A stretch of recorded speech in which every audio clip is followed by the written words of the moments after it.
olunur. Çevrilişə cəhd ittihamları ilə Maliyyə Nazirliyinin 1500 əməkdaşı işdən çıxarılıb. Bu isə sektora etimadı sarsıdıb. Her bir insan için onun milli mensubiyeti onun gurur mənbəyidir. Mən həmişə fəxr etmişəm.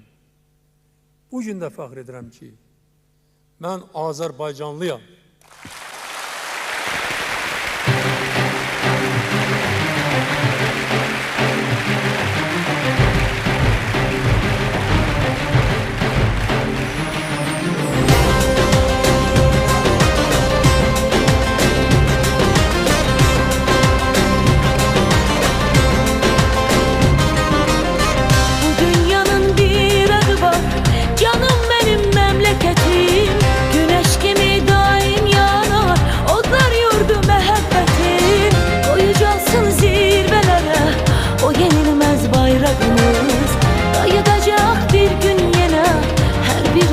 Torpağımız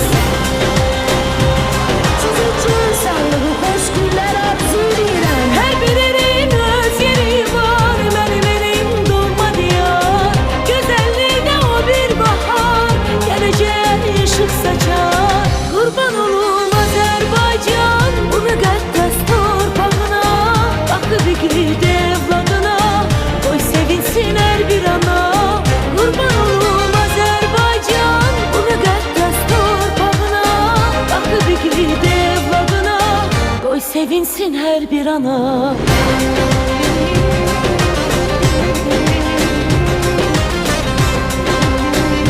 Bugün de səhnədəyəm, kürsüdən söz verirəm.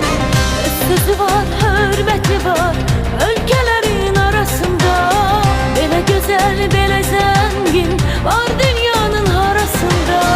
Vətənimin məğrur güclü, özürəyi ilhamı var. Hoş günlərə gedən yolda bir əbədi bayramı var.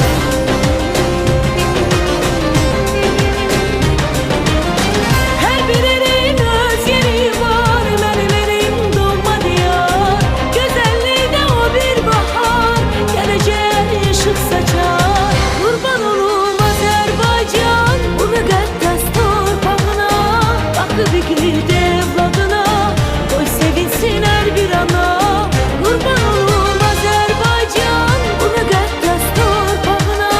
Bakı bir gidi evladına, koy sevinsin her bir ana.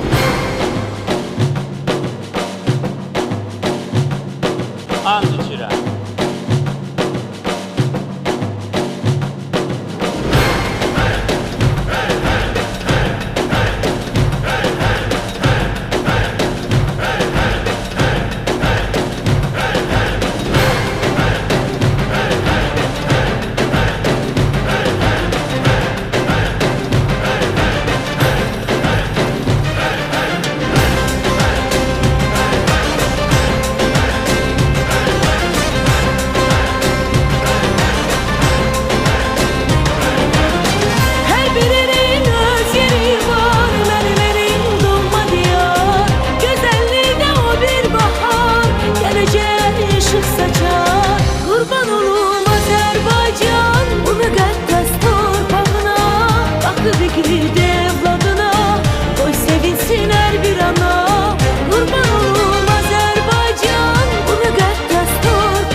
purpose of our trip to United States is to inform the Americans detailedly about our countries. Azerbaijan and Turkey has a very strong, a very serious partnership with America. Azerbaijan is the energy partner of United States. Turkey is an economic partner of United States. But nevertheless, we still have to work on this issue. We have to cooperate with the United States in more fields. We have to gain much friends. We have friends from the United States. We have visited many states. We've been to Mississippi, we've been to Arkansas, we've been to Washington D.C., and now we're in Oklahoma. But still we have to cooperate with local citizens. We have to set mutual relations between our countries, our three countries, Azerbaijan and Turkey. When we are together, we are strong. And I think that we should show the world how strong we are. And I think that when we are strong, when we are together, we succeed.